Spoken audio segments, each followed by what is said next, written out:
Bismillahirrahmanirrahim. Assalamualaikum warahmatullahi wabarakatuh. Alhamdulillahirabbil alamin. Wa asyhadu an la ilaha illallah wahdahu la syarika lah. Wa asyhadu anna Muhammadan abduhu wa rasuluh. Allahumma shalli wa sallim ala nabiyyina Muhammad wa ala alihi wa sahbihi wa man ihtada bihadihi wastanna bisunnatihi ila yaumiddin, amma ba'd. Kaum muslimin dan muslimat rahimani wa rahimakumullah, kita lanjutkan kajian tafsir surat Al-Baqarah, masih membahas apa-apa yang berkaitan dengan orang-orang munafik. Pada pertemuan yang lalu telah kita bacakan ayat yang ke-10 dari surat Al-Baqarah, yaitu firman Allah Ta'ala mengenai orang-orang munafik, fi qulubihim maradun fazadahumullahu marada. Di dalam hati mereka ada penyakit. Penyakit, ya, sebagaimana telah kita terangkan tafsirnya dari para ulama, yaitu penyakit syahwat maupun syubhat, berupa kemaksiatan yang dikaitkan dengan syahwat perut, kemaluan, maupun yang lainnya. Atau yang kedua yang lebih berbahaya, yaitu syubhat. Di antaranya adalah berupa keraguan-raguan, berupa kekufuran. Inilah yang lebih berbahaya dari dua penyakit ini. Syubhat. Bahkan ketika syubhat menimpa sebagian orang yang beriman, yang asalnya dia beriman kepada Allah, maka dengan sebab syubhat ini bisa timbul keyakinan-keyakinan yang menyimpang. Padahal asalnya dia seorang yang beriman. Apalagi kalau asalnya dari awalnya dia penuh dengan keraguan-raguan, menyembunyikan kekufuran, yaitu keadaan orang-orang munafik. Maka di sini karena mereka asalnya memang condong kepada kesesatan, condong kepada kekufuran, fazadahumullahu marada. Maka Allah tambahkan keraguan-raguan tersebut, tambahkan kekufuran tersebut, karena mereka asalnya adalah condong kepada kekufuran tersebut, sehingga Allah tambahkan kesesatan mereka, kekufuran mereka. Ini yang membedakan dengan orang-orang yang hanif. Nabi Ibrahim alaihissalam disebut sebagai orang yang hanif, ya, imamul hunafa, imamnya orang-orang yang hanif. Apa makna hanif? Hanif biasanya diterjemahkan sebagai orang yang lurus, padahal asal kata hanif adalah condong, ya, asal kata hanif adalah condong, itu condong kepada keimanan, jauh daripada kesyirikan. Ini ditujukan, ya, sebagai keutamaan Nabi Ibrahim alaihissalam. Nabi Ibrahim adalah seorang yang hanif, condong kepada keimanan, jauh daripada kesyirikan. Maka ini orang-orang munafik karena condong kepada kekufuran, Allah makin jauhkan, ya, mereka dari keimanan. Karena dikatakan di dalam, ya, kaidah yang telah umum, Al-jaza'u min jinsil amal. Balasan itu sesuai dengan jenis perbuatan. Ya. Karena hukum asal perbuatannya dia ragu-ragu, dia ingkar, maka semakin dijauhkan. Ya. Kama tadinu tudan. Sebagaimana engkau berbuat, engkau akan dibalas. Kemudian di sini disebutkan di antara ancamannya bagi orang-orang munafik ini adalah walahum adzabun alim, bagi mereka azab yang pedih. Alim yang maknanya adalah mu'lim, menyakitkan. Azab yang keras, azab yang banyak, ya, karena di antaranya seseorang dikatakan diazab dengan azab yang pedih, itu ada kalanya karena kerasnya azab tersebut, ya. Misalkan seorang dipukul sekali pukulan, tetapi pukulannya sangat keras, maka dikatakan azab yang sangat pedih. Atau seseorang dikatakan diazab dengan azab pedih apabila berulang-ulang, ya. Meskipun tidak terlalu keras, tetapi karena diulang-ulang terus, disiksa terus, maka ini juga menyakitkan, ya. Maka Allah mengabarkan keadaan orang-orang kafir ketika mereka disiksa di dalam neraka. Ya, sebagaimana disebutkan di dalam surat As-Sajdah ayat ke-20. Bagaimana mereka diazab? Mereka ingin keluar, ya. Ternyata apa? Begitu mereka akan keluar, ingin keluar, maka dikembalikan lagi. Ya, keadaannya sebagaimana semula, ya. Allah berfirman, kullama aradu an yakhruju minha u'idu fiha. Setiap kali yang mereka orang-orang kafir yang disiksa di dalam neraka ingin keluar dari neraka, maka dikembalikan lagi mereka, ya, dengan azab yang semisal, yang berulang. Ini kan sangat menyakitkan. Wa qila lahum, dikatakan kepada mereka, dzuqu adzaban nar, ya. Dzuqu, rasakanlah oleh kalian adzaban nar, siksa dari neraka. Alladzi kuntum bihi tukadzibun, yang dulu kalian di dunia dahulu kalian mendustakannya, ya. Berarti ada kalanya azab yang pedih itu pertama karena memang, ya, disebabkan karena kerasnya siksaan, atau ada kalanya karena dilakukan berulang, ya. Disiksa dengan siksa yang berulang, maka ini sangat menyakitkan, ya. Adapun yang berkaitan dengan tafsir ini telah kita terangkan panjang lebar pada pertemuan yang lalu. Ini ada beberapa fawaid, ya, dari Syekh Muhammad bin Shalih Al-Utsaimin. Faidah dari ayat ini.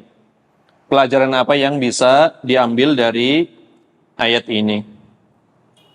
Kata Syekh rahimahullah ta'ala, min fawaidil ayah, di antara faidah yang bisa dipetik dari ayat ini, annal insana idza lam yakun lahu iqbalun 'alal haqq wa kana qalbuhu maridan fa innahu yu'aqabu bi ziyadatil marad.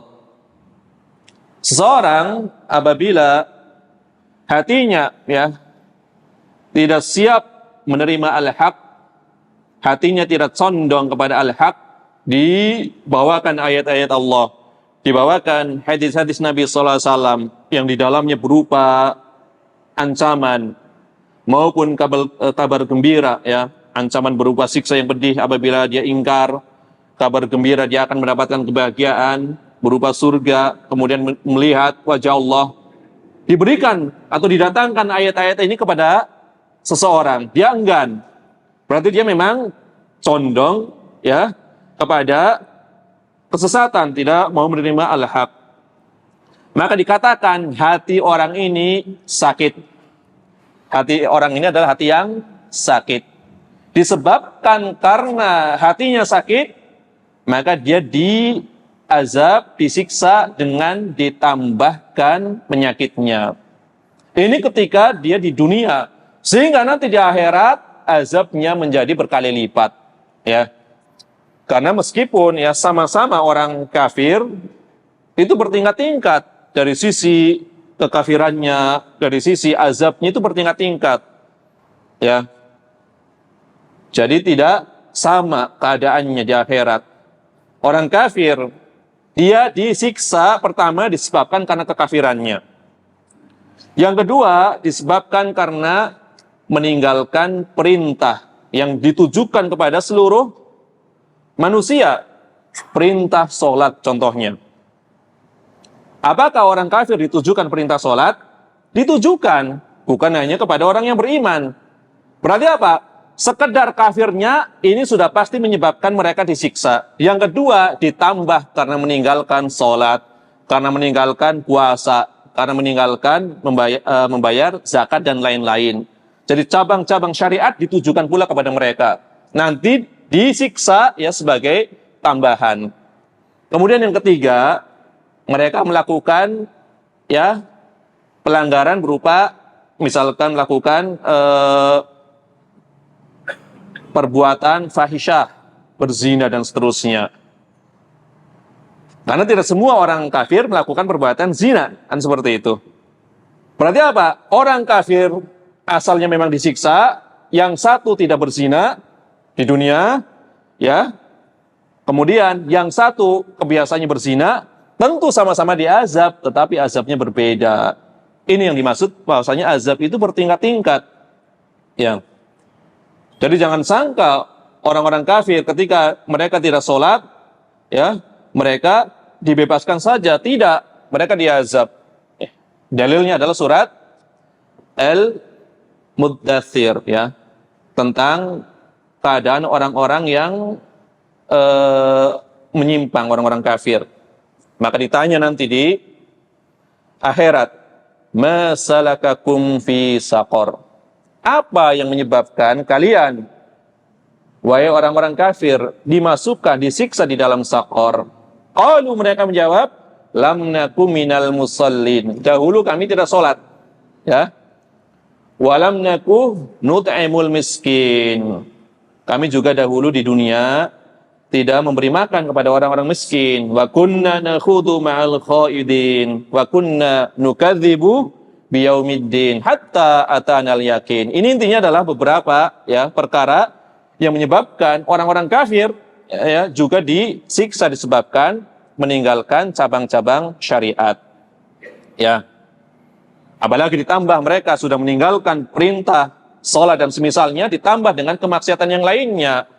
Ya, minum khamr, kemudian berjudi, kemudian melakukan perbuatan zina, tentu berlipat-lipat. Ya. Jadi ya ada tambahan azab yang berlipat sesuai dengan keadaan ya orang tersebut.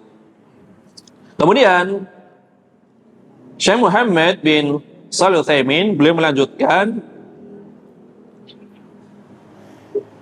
wa hadzal marad alladhi fi qulubil munafiqin syubhatun wa syahawatun wa minhum man alima al-haq lakin lam yuridhu wa minhum man ishtabaha alaihi. Penyakit ini yang didapati pada hati-hati orang-orang yang munafik tadi telah diterangkan, syubhat dan syahwat. Di antara mereka ada yang sebagian mereka mengetahui al-haq, tetapi mereka tidak menginginkan al-haq, kebenaran tersebut. Ya. Di antara mereka ada yang tersamar urusannya, ya. Tersamar. Dia ingin berusaha mendapatkan al-haq, tapi tersamar. Akhirnya dia jauh dari al-haq atau kebenaran. Maka keadaannya lagi-lagi juga di dalam menyikapi ya al-haq, mereka juga berbeda-beda. Intinya mereka orang-orang kafir yang melakukan perbuatan ini, mereka beriman, kemudian kafir lagi, kemudian beriman lagi. Ini berarti di sini ada syubhat, ya, karena tidak kokoh keimanan pada hatinya. Ini ada didapati di sebagian ya kisah sebagian sahabat seperti itu. Makanya kan didapati di antara sahabat ada yang pernah melakukan perbuatan dosa besar, yaitu mengaku sebagai nabi. Ada. Siapa contohnya? Pernah mengaku sebagai nabi kemudian taubat. Sebagian otomatis karena dia mengaku sebagai nabi maka diperangi. Di antaranya adalah Musailimah al-Kadzdzab, ini dibunuh. Tapi ada sebagian sahabat yang pernah mengaku sebagai nabi kemudian dia bertaubat. Ketika dia bertaubat, maka dia tetap disebut sebagai sahabi, ya. Karena definisi sahabi adalah seorang yang berjumpa dengan Nabi sallallahu alaihi wasallam. Kemudian dia beriman kepada Nabi sallallahu alaihi wasallam. Kemudian wafat dalam keadaan Islam, meskipun ada meskipunnya pernah murtad, tapi dia kembali lagi masuk Islam, maka tetap disebut sebagai sahabi. Di antaranya adalah Tulaiha, ya. Seorang sahabat yang bernama Tulaiha, dia pernah mengaku sebagai nabi, kemudian dia bertaubat, maka tetap disebut sebagai sahabi. Ya karena ada syubhat, ya. Yang tidak diampuni adalah apabila dia beriman, kemudian kafir, beriman, kemudian kafir, kemudian semakin berat kekafirannya, ini baru tidak diterima, ya, taubatnya. Kalau dia beriman, kemudian dia melakukan kafiran, di antaranya mengaku sebagai nabi, kemudian dia bertobat, kemudian membaguskan keimanannya, tentu taubatnya diterima. Ya. Sebagaimana Allah berfirman di dalam surat An-Nisa ayat 137. Innal ladzina amanu, sesungguhnya orang-orang yang beriman. Tsumma kafaru, kemudian dia kafir. Tsumma amanu, kemudian beriman lagi. Iman, kafir, kemudian beriman lagi, tsumma kafaru, kemudian kafir lagi. Ini yang nggak diampuni. Tsummasdadu kufra, kemudian semakin bertambah besar kekafirannya. Ya, lam yakunillahu liyaghfir lahum wala liyahdiyahum sabila, maka tidak ada ampunan baginya, ya. Dan dia tidak akan diberikan petunjuk kepada jalan yang benar. Ini yang dimaksud, ya, orang yang beriman kemudian kafir, beriman kemudian kafir yang tidak diampuni. Jadi karena bertambah kekafirannya. Jadi ada di kalangan sahabat yang seperti itu. Pernah murtad. Pernah murtad. Bukan hanya Tulaiha, ada lagi. Ada lagi, ya. Di antaranya adalah saudara dari siapa? Utsman bin Affan. Itu juga pernah murtad. Ya. Yang ketiga itu dihadapkan kepada Nabi sallallahu alaihi wasallam. Kemudian Utsman bin Affan karena masih kerabatnya minta keringanan. Ya Rasulullah, tolong ampuni dia. Nabi hanya berpaling. Ya Rasulullah, tolong ampuni dia. Nabi hanya berpaling. Ya Rasulullah, tolong ampuni dia. Nabi juga hanya berpaling, tidak berkomentar. Saudaranya Utsman murtad. Ya. Kemudian setelah itu Nabi membebaskannya. Kemudian setelah berlalu, ya, orang tersebut, maka Nabi berkata kepada salah seorang sahabat, yaitu Umar bin Khattab, kenapa tadi tidak kalian penggal lehernya ketika saya berpaling? Nah, Nabi pengennya apa? Ketika Nabi berpaling, penggal aja langsung, gitu maksudnya. Ya, karena hukuman orang yang mengganti agamanya apa? Dibunuh, kan seperti itu. Sudah 3 kali Nabi berpaling, malah dibiarkan saja oleh para sahabat. Maka kata Umar bin Khattab, ya Rasulullah, kenapa nggak kasih kode? Misalkan dengan kedipan mata, pakai kode gitu. Ya Rasulullah, tolong ampuni dia. Misalkan Nabi mengedipkan matanya, maksudnya penggal. Kenapa nggak ngasih kode agar aku membunuhnya? Maka kata Nabi SAW kepada Umar bin Khattab, tidak pantas bagi seorang Nabi, ya, memiliki apa? Menggunakan pandangan hianat, ya, mata, ya, dengan mengedipkan mata. Nabi nggak pernah pakai kode-kode seperti itu. Nabi cukup berpaling. Nah, ini dimaafkan. Maksudnya tidak dibunuh, ya. Jadi disuruh pakai kode sama Umar bin Khattab, ya, misalkan dikedipkan berarti dipenggal. Ini hukuman bagi orang-orang yang mengganti agamanya. Ini kalau ditegakkan, ya, hukum Islam sampai kepada hakim, penguasa. Adapun kalau di negara kita begitu banyak orang yang murtad, malah dengan bangganya, ya, bahkan diundang di acara-acara, ya, apalagi ditambah dengan kesaksian, ya, mendapatkan hidayah pada agama yang barunya dan seterusnya. Sama Nabi nggak lama hidupnya itu orang, ya, tidak lama, ya. Karena, ya, hukuman bagi orang yang mengganti agama adalah dibunuh. Ini diantara ayatnya yang menunjukkan seorang yang berubah-ubah karena syubhat. Beriman kafir, tetapi makin jauh, ya, dia berada pada kekafiran sehingga Allah tidak akan mengampuninya, tidak akan diberikan jalan, ya, hidayah. Kemudian di dalam surat Al-Munafikun ayat yang ketiga juga diterangkan yang semisal tentang keadaan orang-orang munafik. Dzalika bi annahum amanu tsumma kafaru. Yang demikian azab tersebut disebabkan karena mereka beriman, kemudian dia kafir, atau mereka kafir. Mereka asalnya beriman, kemudian mereka kafir. Fatubi'a ala qulubihim fahum la yafqahun. Maka ditutup hati mereka, dikunci mati hati mereka, sedangkan mereka tidak menyadarinya. Mereka adalah kaum yang tidak menggunakan akalnya, la yafqahun, mereka tidak menggunakan akalnya, tidak memahaminya, ya, tidak sadar, ya, bahwasanya mereka telah dikunci mati hatinya. Ini balasan. Jadi tadi, ya, kaidah awal, al jaza min jinsil amal, balasan itu sesuai dengan jenis perbuatan. Ya, asalnya dia main-main, akhirnya apa? Mereka dipalingkan sejauh-jauhnya, ya. Kemudian faedah berikutnya dari ayat ini, kata Syekh Utsaimin rahimahullah taala, anna asbaba idlalillahil abda huwa minal abdi, bahwasanya di antara sebab Allah menyesatkan hambanya disebabkan karena hambanya sendiri. Jadi dia yang memang ingin, ya, disesatkan. Dalilnya mana yang menunjukkan hal tersebut, ya? Dalilnya adalah dalam surat As-Saff ayat kelima. Falamma zaghu azaghallahu qulubahum. Ketika mereka, ya, berpaling, menyimpang, maka Allah palingkan hati-hati mereka. Asalnya mereka condong pada kesesatan, ya. Ini sebagai tafsir, fi qulubihim maradun fazadahumullahu marada.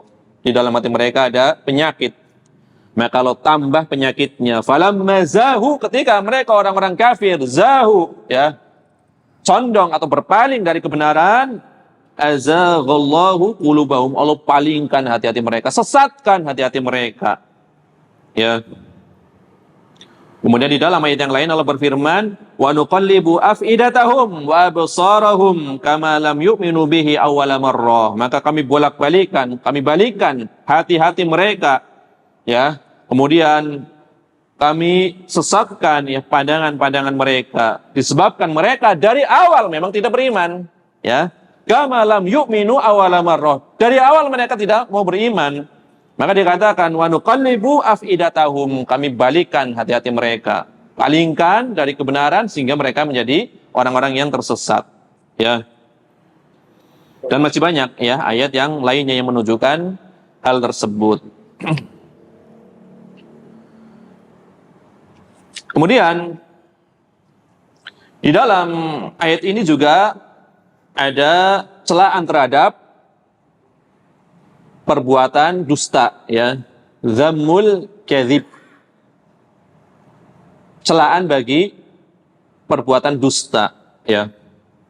Kenapa? Wa annahu sababun lil uqubah, karena di antara penyebab seorang mendapatkan siksa adalah karena dustanya, ya. Jadi perbuatan dusta menurut sebagian ulama apapun alasannya itu dilarang. Nanti ada yang dalil yang menunjukkan pengecualian. Tapi pengecualian tersebut itu hanya disebut dusta secara bahasa saja. Pada hakikatnya bukan dusta, tauriah, ya. Ada yang memaknai Dusta itu adalah apa adanya dusta apabila memang dilakukan untuk 3 perkara. Ya, dusta seorang suami kepada istrinya, ya, bohongnya seorang suami kepada istrinya. Ada yang memaknai memang dengan lafaz dusta yang apa adanya, sebagian seperti itu. Kemudian dusta, ya, seorang atau bohongnya seseorang dalam rangka mendamaikan, ya, orang yang berselisih. Kemudian bohong di dalam peperangan, karena yang namanya perang adalah tipu muslihat. Ada yang memaknai ini pengecualian. Jadi dusta yang memang dibolehkan, apa adanya, memang bentuknya benar-benar dusta, bukan sekedar tauriah. Ada yang memaknai seperti itu.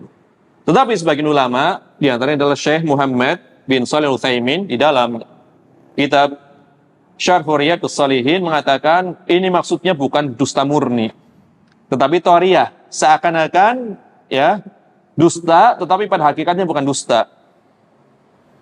Dan inilah yang dilakukan oleh Nabi Ibrahim alaihissalam.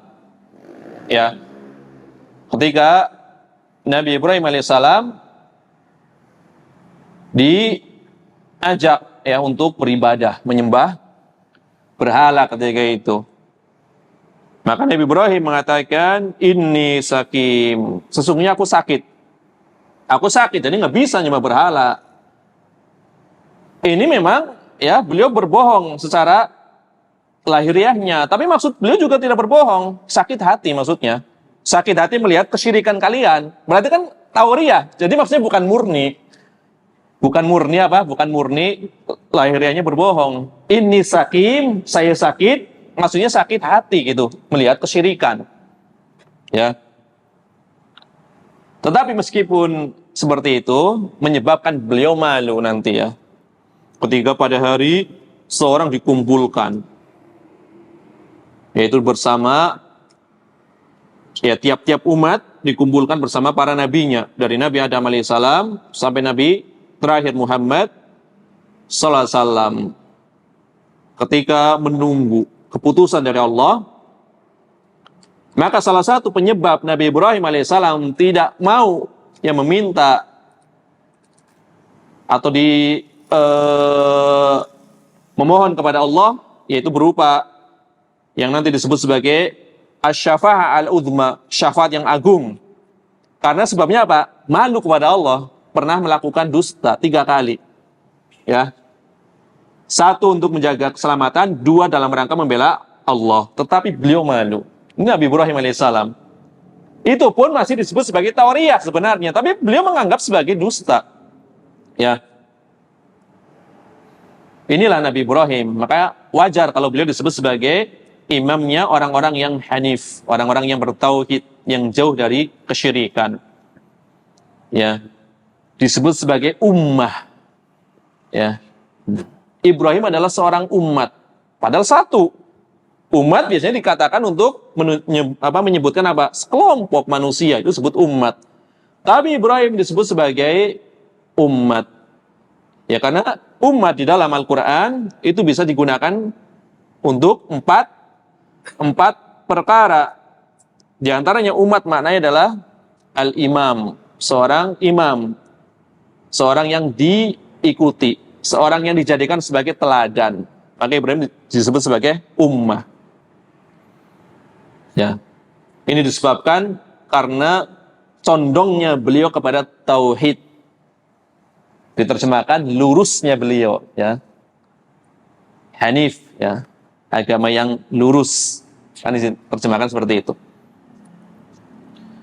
Maka di dalam ayat ini terdapat celaan bagi perbuatan dusta, ya, sebagaimana telah kita terangkan pada pertemuan yang lalu, ya, perbuatan dusta itu menghantarkan kepada perbuatan kefajiran, sedangkan kefajiran menghantarkan pelakunya ke dalam neraka, ya. Kecuali dusta yang dikecualikan tadi, ya, kalau tidak mau disebut sebagai tauriah. Nabi SAW mempraktekkan, ya, dusta yang seperti ini, tauriah. Ketika itu Nabi SAW bersama Abu Bakar As-Siddiq radhiyallahu anhu ingin berhijrah, ya, melakukan perjalanan.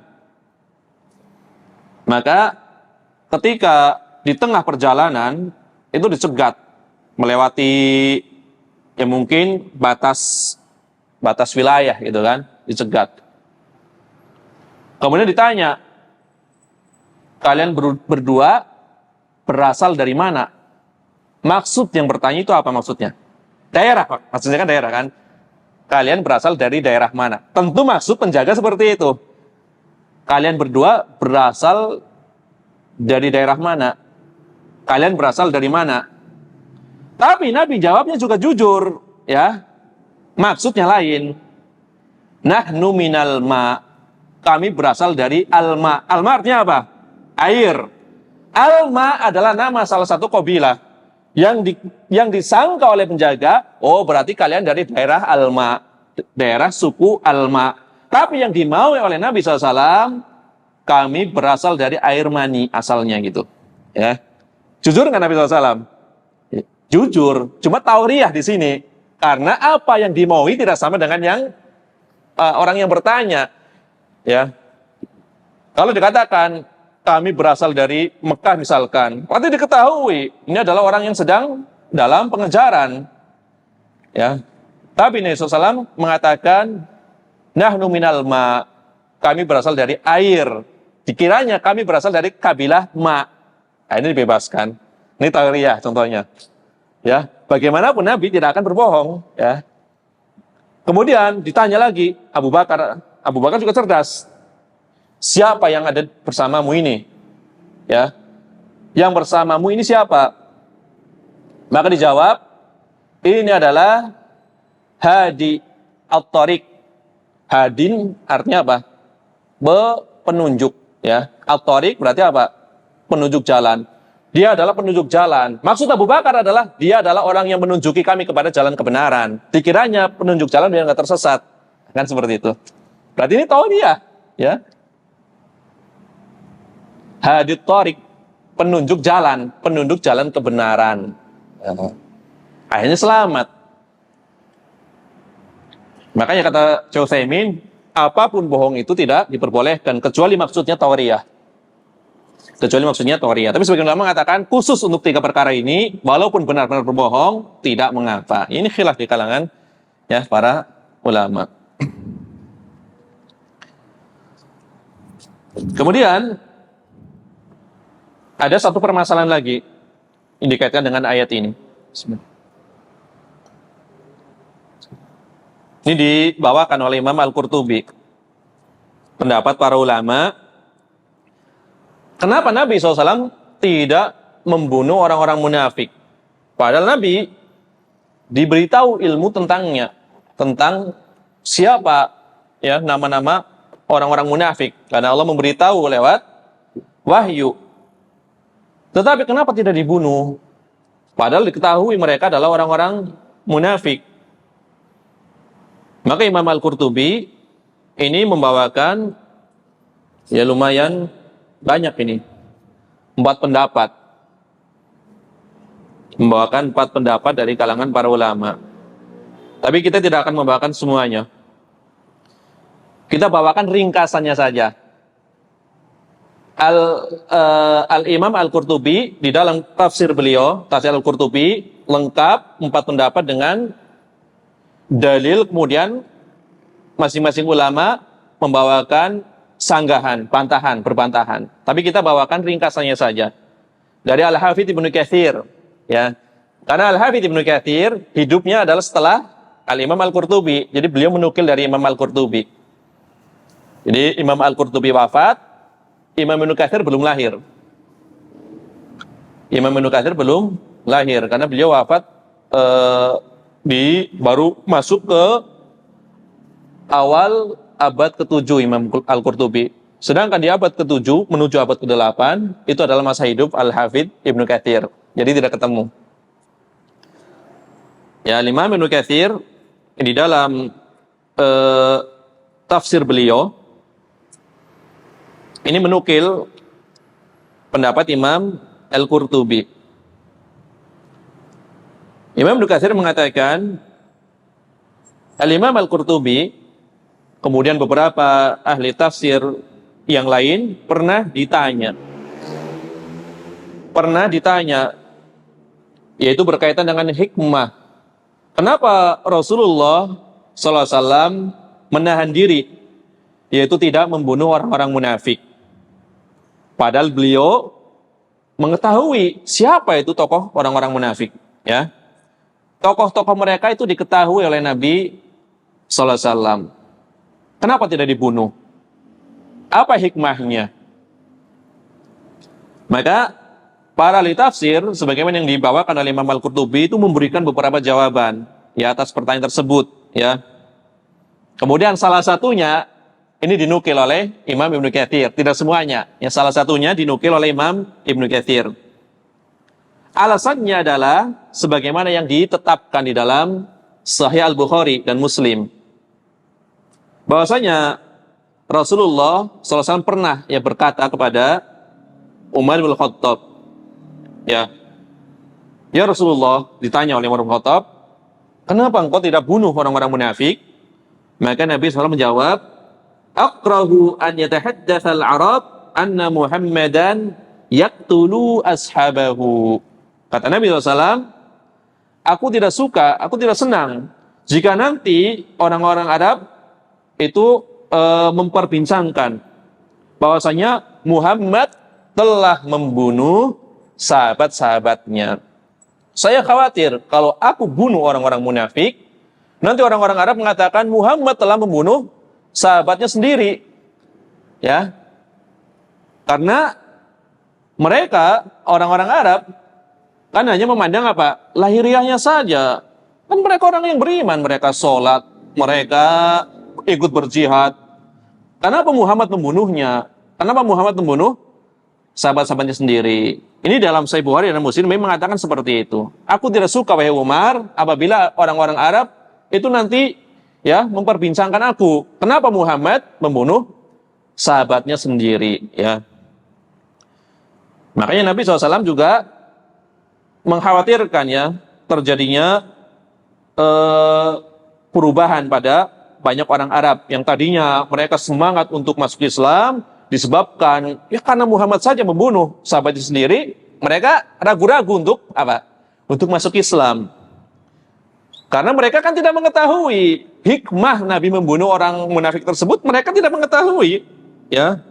Padahal kalaupun dilakukan pembunuhan tersebut, misalkan Nabi SAW membunuh orang-orang munafik tersebut, kan asalnya karena mereka melakukan kekufuran. Cuma orang Arab tidak tahu hikmahnya. Kenapa Nabi membunuh sahabatnya sendiri? Nah, tahunya seperti itu. Ya. Inilah yang kata Imam Al-Qurtubi, dinukil oleh Al-Hafidz Ibnu Katsir, ini yang menjadi pendapat para ulama kami dan ulama-ulama yang lainnya. Jadi Imam Al-Qurtubi mengatakan, ini alasan terbesar ya menurut ulama-ulama kami, kenapa Nabi SAW meskipun mengetahui kekufuran mereka, Nabi tidak membunuh orang-orang munafik. Karena khawatir orang yang jahil dari kalangan orang-orang Arab, pertama nanti akan menganggap bahwasanya Muhammad SAW membunuh sahabatnya sendiri. Lahiriahnya mereka Muslim. Yang kedua, mereka jadi ragu. Tadinya ingin masuk Islam, khawatir nanti juga mendapatkan ya perlakuan yang semisal, dibunuh pula. Maka mereka jadi semakin jauh dari Islam.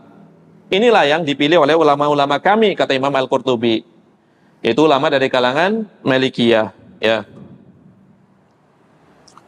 Makanya Nabi SAW ketika ada orang-orang yang baru masuk Islam, berarti kan hatinya masih ingin atau perlu untuk dilembutkan. Ini baru masuk Islam. Orang-orang yang baru masuk Islam itu masih butuh dilembutkan hatinya. Apa yang dilakukan oleh Nabi SAW kepada mereka? Mereka biasanya diberikan ya harta yang banyak, diberikan harta yang melimpah. Ketika mereka baru masuk Islam, karena keimanan mereka itu tentunya belum kuat, sehingga perlu dilembutkan hatinya dengan diberikan ya bagian harta. Contohnya ini adalah yang terjadi ketika itu Nabi SAW setelah perang Hunain, ya. Perang Hunain dengan pasukan yang banyak. Awalnya kaum muslimin mengalami apa? Kekalahan. Kemudian akhirnya apa? Mereka bertaubat, akhirnya dimenangkan oleh Allah Subhanahu wa taala. Intinya apa? Pulang membawa ghanimah, rampasan perang yang begitu banyaknya. Setelah perang Hunain. Maka sebagian orang-orang yang masuk Islam, yang baru masuk Islam mendapatkan bagian yang sangat banyak. Ya. Di antara yang mendapatkan bagian ketika itu adalah Uyainah ibnu Hisn. Itu bagiannya banyak, padahal baru masuk Islam. Sedangkan sahabat, ya, yang lainnya yang telah lama masuk Islam malah dikit, ya, malah mendapatkan bagian yang lebih sedikit. Maka sebagian mempertanyakan kepada Nabi Sallallahu Alaihi Wasallam. Maka Nabi memberikan jawaban yang hikmah, ya. Intinya semua beliau lakukan dalam rangka apa? Melembutkan hati. Adapun kalian itu lebih aku cintai daripada orang-orang yang baru masuk Islam. Tetapi kenapa kalian malah aku beri bagian yang lebih sedikit, ya? Padahal aku jelas-jelas lebih mencintai kalian. Sedangkan orang-orang yang baru masuk Islam, tentu Nabi belum tahu yang apakah mereka nanti akan berwala kepada Islam. Yang jelas Nabi ingin melembutkan hatinya. Tapi dengan sebab ya diantaranya harta ini, memang orang-orang menjadi ya tertarik kepada Islam. Sebagian orang mengatakan ya setelah diberikan harta yang berlimpah pulang ke kaumnya. Wahai kaumku, ya aku kabarkan apabila kalian masuk Islam maka kalian akan mendapatkan harta yang sangat banyak. Muhammad itu adalah seorang yang tidak takut miskin. Begitu banyaknya ya beliau memberikan harta kepada aku sehingga tertarik. Ini awalnya namanya orang beriman kan, tidak masalah. Ya dilembutkan hatinya. Sampai kejadian yang lucu ya, Uyainah ibni Hisn kan apabila perang Nabi SAW mendapatkan, dia selalu mendapatkan bagian yang banyak. Berlalu zaman, tentunya beliau bukan mu'alaf lagi karena sudah berlalu waktu. Sampai di pemerintahan Umar bin Khattab nggak dapat jatah. Ya, di zaman siapa? Umar bin Khattab. Akhirnya ngamuk dia, maksudnya marah-marah kepada Umar bin Khattab. Ya, dia mengatakan ketika itu Umar bin Khattab, kebiasaan beliau itu ketika membahas permasalahan umat itu mengumpulkan para qurra. Ya, qurra itu adalah orang-orang yang ahli di dalam bacaan Al-Quran maupun tafsirnya. Jadi qurra bukan sekedar ahli baca Quran saja, tetapi kandungan maknanya, tafsir mereka paham. Salah seorang yang bernama Al-Hur adalah orang yang dekat dengan Umar bin Khattab. Apabila Umar bin Khattab ada permasalahan ya yang membutuhkan diskusi bersama para qurra, dipanggil ya seorang yang bernama Al-Hur ini. Al-Hur ini adalah keponakan dari Uyainah ini ibnu Hisn. Maka Uyainah ibnu Hisn mengatakan, wahai keponakanku, engkau mempunyai kedudukan di sisi Umar bin Khattab. Sedikah ya kiranya yang engkau ya memintakan izin kepada Umar bin Khattab agar aku bisa bertemu dengan beliau. Akhirnya karena dia dekat dengan Umar bin Khattab diizinkan. Dikiranya mau baik-baik, ya. Begitu diizinkan, silahkan, ya, bawa pamanmu ke sini. Maka dia langsung mengatakan, ya, Ibnul Khattab. Ini ucapan yang kasar. Wahai anaknya Khattab, bukan Amirul Mukminin. Harusnya kan wahai Amirul Mukminin. Wahai pemimpinnya orang-orang beriman. Ini malah hei anaknya Khattab. Anaknya Khattab lagi, bukan Umar kan? Ya, engkau tidak membagi-bagikan harta dengan adil. Ya, dia nggak dapat bagian lagi kan gitu. Ya. Maka keponakannya kan kaget Al-Hur ini. Ini kiranya mau baik-baik malah mengkritik Amirul Mukminin, ya. Maka marah ketika itu Amirul Mukminin, maka ditenangkan. Wahai Amirul Mukminin, sesungguhnya Allah berfirman, ini luar biasa. Pengendalian diri Amirul Mukminin. Sesungguhnya Allah berfirman di dalam Al-Qur'an, ya. Khudil afwa wa'mur bil urfi. Kemudian wa'arid anil jahilin. Wahai Amirul Mukminin, Allah berfirman, khudil afwa, berilah maaf. Wa'mur bil urfi, perintahkanlah yang ma'ruf. Wa'arid anil jahilin, dan berpalinglah dari orang-orang yang jahil, orang-orang yang bodoh. Pamanku ini maksudnya adalah orang yang bodoh, nggak usah engkau perhitungkan ucapannya, ya. Jadi seketika mendengar ya ucapan dari Al-Hur ini, reda amarahnya. Jadi beliau diredakan amarahnya dengan dibawakan firman Allah Ta'ala, berilah maaf, perintahkanlah yang ma'ruf, yang baik, berpalinglah dari orang-orang yang jahil. Ini contohnya. Yang dahulunya ya Uyainah ini selalu mendapatkan jatah. Tentunya Umar bin Khattab kan ada pertimbangan, dia kan sudah lama masuk Islam, ngapain dikasih terus gitu. Padahal di zaman Nabi SAW setiap perang ya selalu mendapatkan bagian harta yang banyak. Ini salah satu di antara ya hikmah dari Nabi SAW untuk melembutkan hati, maka diberikan bagian harta ya. Wa sallallahu wasallam ala nabiyina Muhammad wa ala alihi wa sahbihi ajma'in. Bismillahirrahmanirrahim. Alhamdulillahirabbil alamin. Wassalatu wassalamu ala asyrafil anbiya'i wal mursalin nabiyyina Muhammadin wa ala alihi wa sahbihi ajma'in, amma ba'd.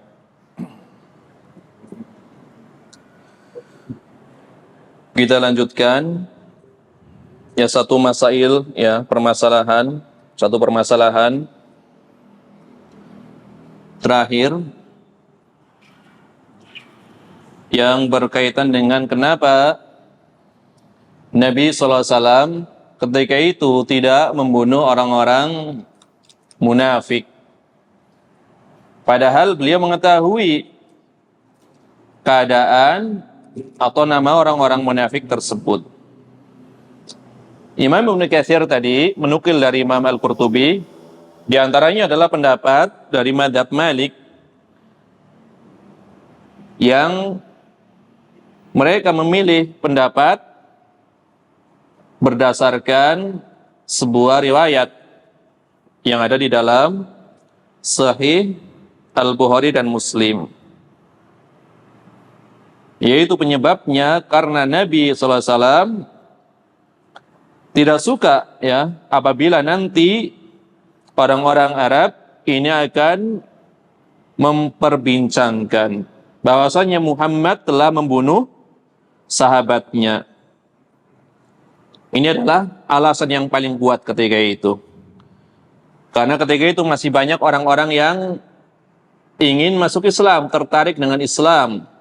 Kalau hal itu dilakukan oleh Nabi SAW, sedangkan orang-orang yang baru masuk Islam atau ingin masuk Islam itu tidak mengetahui hikmah atau alasan kenapa mereka dibunuh, tentunya mereka ya bisa lari ya dari Islam. Padahal di antara kebiasaan Nabi SAW bagi orang yang masih lemah imannya, baru masuk Islam, Nabi senantiasa berusaha menjadikan hati mereka lembut. Di antaranya dengan melakukan pemberian. Ini dicontohkan oleh Nabi SAW dalam ya banyak keadaan. Ya, sampai-sampai tadi dibawakan ya sebagian sahabat yang dahulunya mendapatkan jatah di zaman Nabi SAW, kemudian berganti ya kepemimpinan dipegang oleh para sahabat. Kemudian sebagian sahabat memiliki kebijakan untuk tidak memberi lagi. Malah apa? Menyebabkan hal tersebut yang menyulut kemarahan sebagian sahabat yang dahulunya ketika baru awal-awal masuk Islam diberikan jatah berupa harta yang banyak. Di Nabi ketika memberi itu tidak tanggung-tanggung. Ya. Kadang ada yang diberi ya puluhan ekor unta. Ini kan harga yang sangat mahal kalau misalkan kita ya misalkan diuangkan untuk zaman sekarang tentu sangat mahal. Ini untuk masalah ya keimanan Nabi tidak tanggung-tanggung. Sementara sebagian yang misionaris memurtadkan ya sebagian kaum muslimin yang belum diberikan ya tarbiyah yang baik, ya, belum diberikan pendidikan yang memadai di dalam Islam, sebagian misionaris memurtadkan mereka dengan ya sekardus Indomie misalkan atau beberapa bahan pokok. Ya. Ini adalah perkara yang sangat remeh. Hanya karena ya beberapa kardus Indomie dengan beberapa bahan pokok mampu ya menggantikan keimanan. Padahal Nabi SAW ketika itu berdakwah, ketika memberi itu tidak tanggung-tanggung. 100 ekor unta atau yang semisal, harta yang banyak, ada perak diberi perak, ada emas diberi emas. Tergantung dari mana, entah dari rampasan perang atau yang selainnya. Ini memang dibenarkan. Berdakwah seperti itu dibenarkan.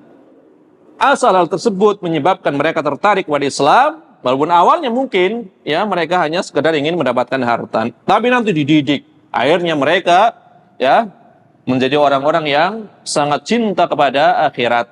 Dunia dianggap sebagai perkara yang remeh. Itu adalah keadaan para sahabat. Karena memang dari awalnya ya keikhlasan dari para ya pembawa dakwahnya, terutama yang terdepan adalah Nabi sallallahu alaihi wasallam. Maka jangan sampai kita kalah ya dengan sebagian misionaris. Mereka begitu gencarnya ya ke pelosok-pelosok ya mendakwahkan agama mereka dengan memberikan ya harta yang sangat sedikit. Dengan harta tersebut malah mereka menukar keimanannya. Maka sebagai seorang yang beriman, padahal agama ini, agama Islam itu adalah dibangun di atas apa? Kasih sayang. Apakah kita tidak merasa ya kasihan kepada mereka? Di mana kasih sayang kita kepada mereka? Maka sudah selayaknya bagi sebagian ya orang yang diberikan kelebihan harta, tidak mengapa ya dengan cara memberi ya apa yang kita mampu dari sebagian harta kita untuk melembutkan sebagian kaum muslimin yang masih lemah imannya, atau bahkan orang-orang yang kafir agar tertarik dengan Islam. Itu dicontohkan oleh Nabi sallallahu alaihi wasallam. Baik kepada ya orang-orang Arab yang secara umum ataupun kepada para tokoh-tokohnya ketika itu. Di antaranya Nabi SAW ketika terjadi penaklukan kota Mekah, ya kan? Tokoh-tokoh utamanya di sebagian ya berikan penghargaan berupa kedudukan, misalkan disebut namanya, sebagian diberikan hadiah yang banyak. Padahal mereka orang kaya. Ya nggak mungkin orang yang kaya dikasih 1-2 ekor unta, ya. Sama saja dengan menghina, kasihlah 100 misalkan. Nanti ketika keimanannya sudah kuat akan dibalikan lagi, kan gitu. Jadi ini adalah di antara dakwah yang hendaknya perlu dicontoh dengan memberi semampu kita. Ya, nggak apa-apa, asalnya mereka butuh harta dulu. Ya, sebagian sahabat seperti itu. Muhammad itu adalah orang yang tidak takut miskin. Ayo kita masuk Islam, enak kalau masuk Islam. Dapat duit, awalnya seperti itu. Ya, memberi dikasih, meminta dikasih, meminta dikasih, terus seperti itu. Kemudian ya tadi pendapat ini tadi dikatakan apa? Pendapat dari para kalangan Malikiyah. Ini yang dinukil oleh Imam Al-Qurtubi, kemudian Al-Hafidh Ibnu Katsir, ya. Kemudian Imam Atiyah, ya, salah seorang imam besar, mengatakan nukilan tadi, inilah ya pendapat dari para pengikut mazhab Malik. Di antaranya adalah Imam Muhammad Ibnu Al-Jahm, kemudian Al-Qadi Al-Ismail, kemudian Al-Imam Al-Abhari, kemudian Imam Ibnul Majishun. Ini terkenal. Kalau di kitab-kitab khilaf, nama-nama ini terkenal. Ya, Imam Ibnul Majishun, ya, ini terkenal dari pengikut mazhab Malik. Kemudian ada pernyataan dari Imam Malik, kenapa Rasulullah SAW menahan diri untuk tidak membunuh orang-orang munafik itu? Ini juga agar perbuatan Nabi sallallahu alaihi wasallam dijadikan sunnah, ya, dijadikan apa? Sunnah bagi umatnya. Nanti umatnya apabila menyikapi perkara yang seperti itu, di antaranya hakim mengetahui, misalkan ini adalah orang yang memang asalnya layak untuk dibunuh. Dengan ilmu hakim ini tahu kalau ini harusnya layak untuk dibunuh. Tetapi di sini Nabi SAW memberikan isyarat untuk menjelaskan kepada umatnya bahwa seorang hakim itu tidak boleh memutuskan perkara hanya sekedar pengetahuannya. Ya.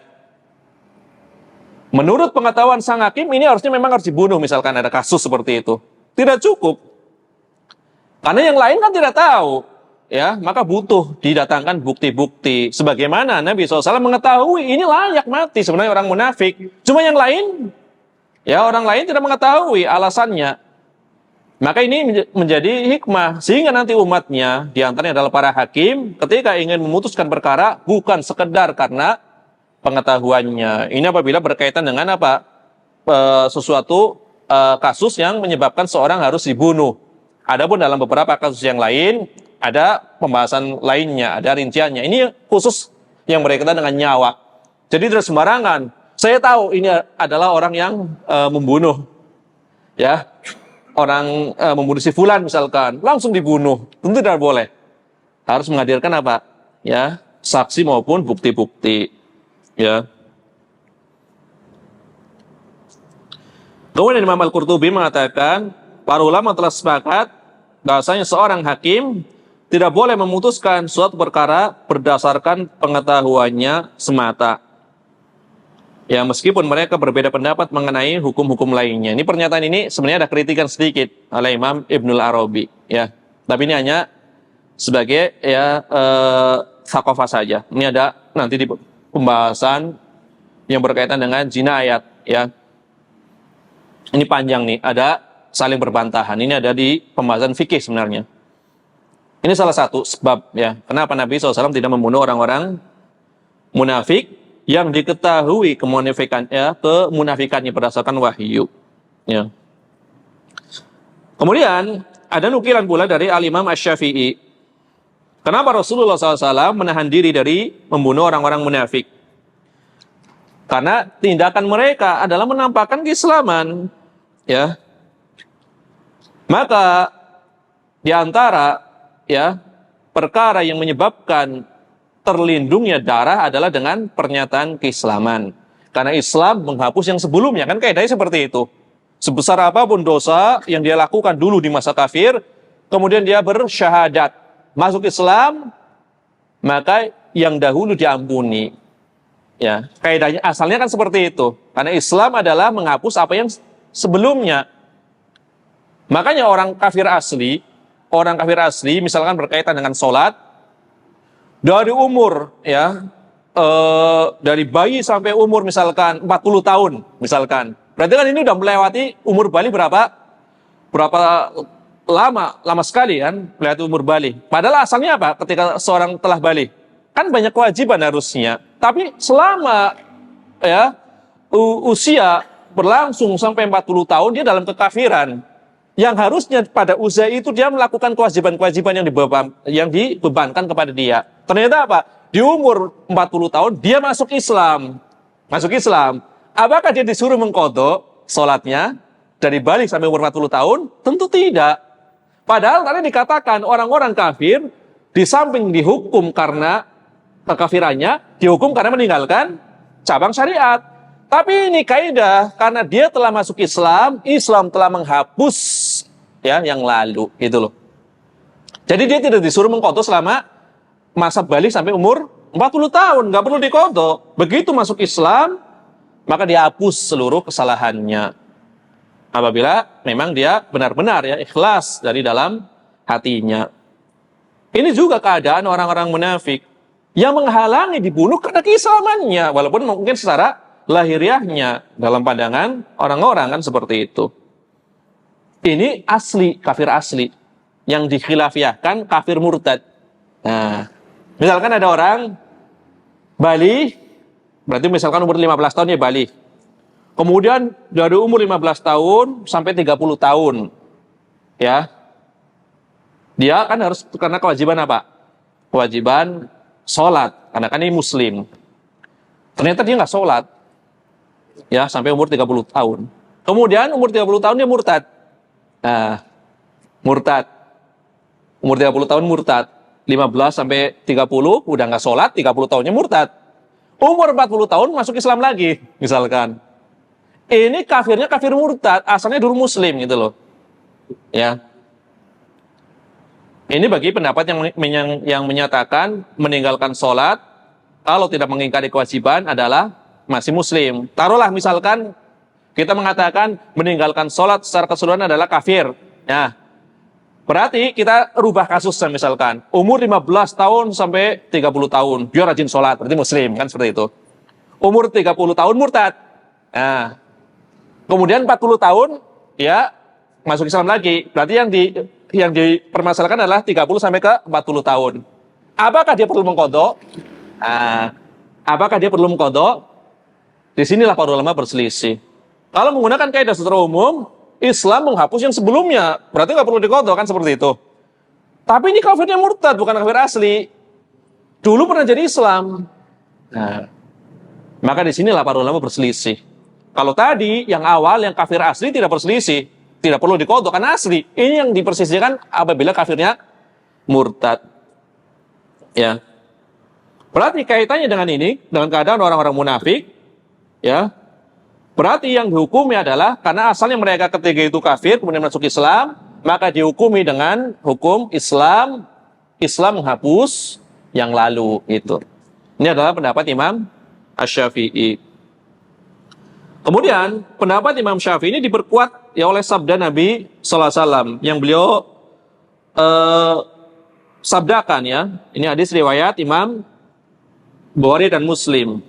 Nabi SAW mengatakan, umirtu an uqatilan nas hatta yaqulu la ilaha illallah. Aku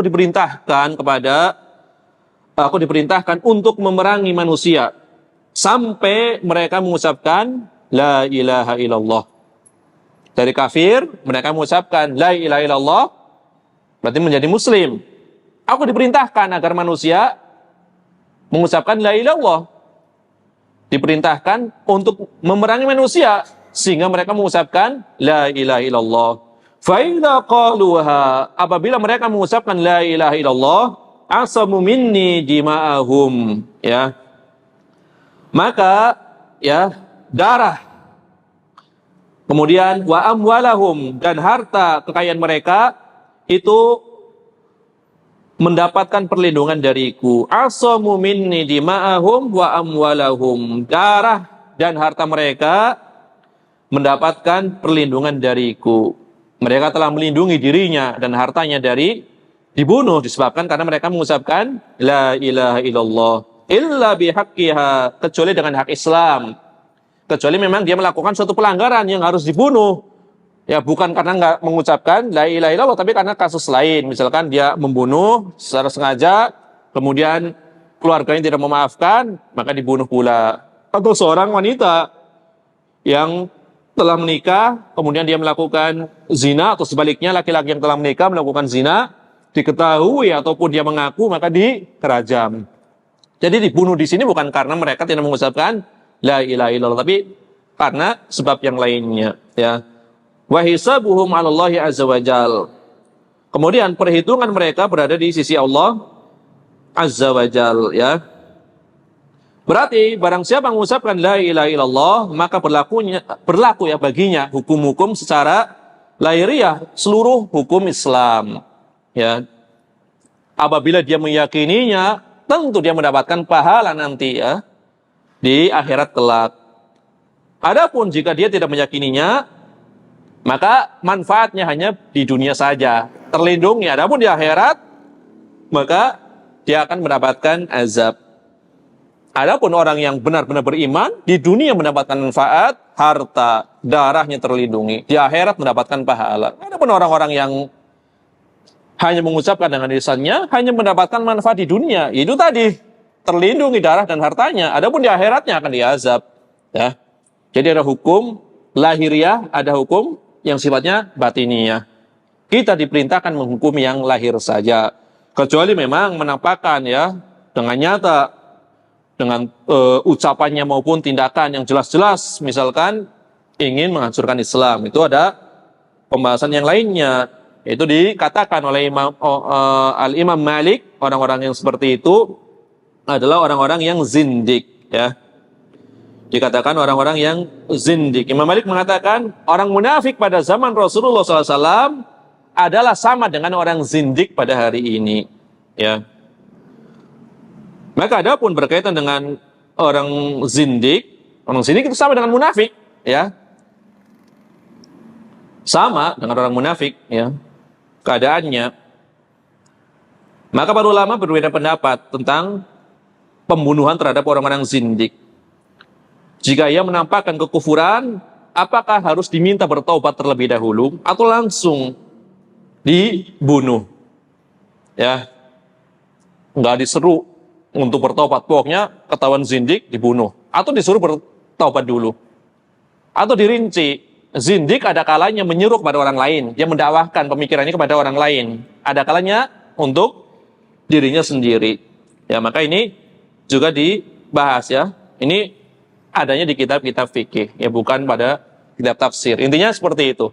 Jadi ini adalah salah satu di antara pendapat para ulama dari pendapat yang banyak, yaitu kenapa Rasulullah SAW itu tidak membunuh orang-orang munafik. Khawatir, pertama, dianggap membunuh sahabatnya sendiri. Yang kedua, khawatir orang-orang yang ingin masuk Islam atau baru masuk Islam lari dari Islam, ya. Kemudian yang ketiga adalah karena Islam secara asal adalah menghapus yang lalu. Zahirnya kalau Islam berarti apa? Disikapi sesuai dengan hukum Islam secara keseluruhan, ya. Adapun berkaitan dengan memberi, ini di zaman Nabi SAW, yang tadi yang kita bawakan adalah kisahnya siapa? Yang setelah perang Hunain, Uyainah bin Hisn, ya. Ada juga tokoh munafik. Karena ini kaitannya dengan orang munafik, kita contohkan tokoh munafik. Para ulama menghukumi laki-laki ini adalah seorang munafik. Ya, dihukumi sebagai orang munafik. Dia adalah, kalau boleh dikatakan, nenek moyangnya orang-orang Khawarij. Nenek moyangnya orang-orang Khawarij. Para ulama menghukumi ini banyak sekali diterangkan dalam beberapa kitab. Di antara adalah di dalam syarah Mishkatul Masabih, ya. Kemudian di dalam beberapa fatwa dari Syekhul Islam Ibnu Taimiyah, laki-laki ini adalah digolongkan sebagai orang munafik. Hidup di zaman Nabi sallallahu alaihi wasallam. Cikal bakal Khawarij ini dari orang ini. Beliau disebut sebagai Dzul Khuwaisirah. Dzul Khuwaisirah At-Tamimi, ya, dari Bani Tamim. Kemudian sebagian orang menghubung-hubungkan, wah, pantesan nih pengikut ulama dari Bani Tamim. Berarti keturunan dari Dzul Khuwaisirah. Ini menyamaratakan. Padahal ada riwayat yang lain, tentara umatku yang paling keras perlawannya terhadap Dajjal adalah dari Bani Tamim. Jadi melihat sisi negatifnya. Ya, sebagaimana orang Arab kan juga berbeda-beda. Tapi intinya adalah Dzul Khuwaisirah, ya, At-Tamimi. Penampilannya luar biasa. Penampilannya luar biasa. Di jidatnya tentu terdapat tanda kalau dia banyak bersujud. Kemudian jenggotnya juga lebar. Artinya secara lahiriah pokoknya nyunah sekali gitulah, ya. Jidatnya nonong, ibaratnya karena sering sujud, banyak sujud. Jenggotnya tebal, ya, matanya kecekung karena mungkin sering begadang untuk ibadah. Kemudian pakaiannya juga setengah betis, pokoknya top penampilannya. Ini adalah Dzul Khuwaisirah At-Tamimi. Suatu ketika Nabi SAW sedang membagi-bagikan harta rampasan perang, laki-laki ini mengatakan, "Ya Muhammad, berbuat adillah." Ya. Pertama, memanggilnya bukan dengan gelar kehormatan. Biasanya kalau para sahabat menyebutnya, ya, memanggil beliau, ya Rasulullah. Ya, ini ya Muhammad. I'dil ya Muhammad, berbuat adilah. Wahai Muhammad, sesungguhnya engkau tidak membagi-bagikan harta secara adil. Ya, maka laki-laki tersebut melanjutkan yang menyebut nama Allah, demi Allah, pemberian ini bukanlah pemberian dalam rangka mengharapkan wajah Allah. Jadi suudzon terhadap siapa? Terhadap Nabi sallallahu alaihi wasallam. Maka sebagian sahabat, entah Umar bin Khattab atau Khalid bin Walid, marah, ya Rasulullah, biar aku penggal kepala orang munafik ini. Ya, Nabi mengatakan, celaka engkau, siapa lagi yang bisa berbuat adil kalau saya tidak dianggap adil? Ya, karena Nabi SAW adalah seorang yang diberikan amanah, dipercaya oleh zat yang ada di langit. Siapa lagi yang bisa berbuat adil, yang lebih berbuat adil daripada aku, nih kata Nabi SAW. Maka Nabi SAW melarang membunuh orang munafik ini. Salah satu alasannya tadi, khawatir dianggap membunuh sahabatnya sendiri. Kemudian Nabi mengatakan akan keluar dari keturunan orang ini seorang yang membaca Al-Quran, ya, tetapi bacaannya tidak sampai melewati kerongkongannya, kan gitu. Mereka keluar, ya, dengan cepat, keluar dari syariat agama ini dengan cepat, sebagaimana cepat yang melesatnya, ya, anak panah dari busurnya, cepat sekali keluar dari agama. Jadi, walaupun ibadah mereka orang-orang Khawarij itu sangat besar, tapi mereka dianggap keluar dari agama ini dengan cepat, sebagaimana cepatnya, ya, anak panah melesat dari busurnya. Dari keturunan orang ini. Kemudian dibahas oleh para ulama. Maksud dari keturunan orang ini adalah, pertama adalah bukan sebagaimana zahirnya, ya, karena disebutkan dalam beberapa riwayat dia nggak punya keturunan gitu loh. Artinya apa? Maksudnya adalah orang-orang yang semisal dia, yang mempunyai watak seperti dia, itu akan melakukan perbuatan, ya, mereka senantiasa rajin membaca Al-Quran, tapi bacaannya tidak sampai melewati kerongkongan atau tenggorokannya. Jadi mereka semangat di dalam, ya, ibadah, tetapi jahil di dalam syariat. Ini Dzul Khuwaisirah At-Tamimi, ya. Nanti ada Dzul Khuwaisirah yang lain, yang seorang sahabat, namanya sama julukannya. Kalau ini yang orang munafik ini, ya, cikal bakal Khawarij. Ada juga Dzul Khuwaisirah adalah orang Badui, orang yang lugu, sahabat tentunya, ya. Dzul Khuwaisirah Al-Yamani, kalau ini dari Yaman, sahabat Badui yang pernah kencing di pojokan masjid, ya.